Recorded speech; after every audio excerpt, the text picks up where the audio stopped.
Sheikh Adamu ní àmánà débi wípé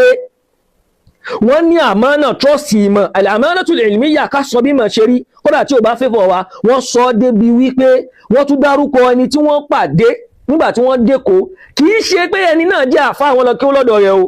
àmọ́ wọ́n sọ wípé nínú ẹni táwọn tún ṣàǹfààní lọ́dọ̀ rẹ̀ òun náà ni wọ́n ń pè ní Musa al-Amin kana bazazan ẹni tí ń taṣọ télọ̀ ni àwọn nǹkan báyìí lòun ṣe walakinnahu min rijalil ilmi wal adab àmọ́ ńgbà táwọn rí pé lè ní mímọ̀ adabu ń bẹ lọ́dọ̀ rẹ̀ ìmọ̀ ń bẹ lọ́dọ̀ rẹ̀ nínú àwọn tó mọ adabu tó mọ literature tó sì nímọ̀ dáadáa ni àbáni huwa al-arabiyyul wahidu alladhi ta'allamtu minhu kí n gbé ìbára yẹn gangan wá bí wọ́n ti lò kí n má gbé fúnra wọn bàbá ń sọ wípé wa huwa al-arabiyyul wahidu alladhi akhassu minhu al-ilma was-saqafa ọ̀dọ̀ òun ni lárúbáwá kan ṣoṣo tí mo gba mímọ̀ látọ̀dọ̀ rẹ̀ tí mo sì gba ọ̀làjú mímọ̀ látọ̀dọ̀ rẹ̀ so bàbá tó lè dé gbogbo kinní yìí báwo ló ṣe wá sọ wípé ìpìnlẹ̀ rẹ̀ ní tí ó ń ṣèpìnlẹ̀ rẹ̀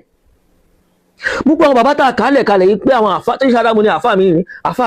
àfá mi ní ẹni tí ó pọ̀lọpọ̀ òtún níwò láàfá tí ò ń ṣọmọ ilẹ̀ yìí rárá wọ́n tún kápá àfá mi rèé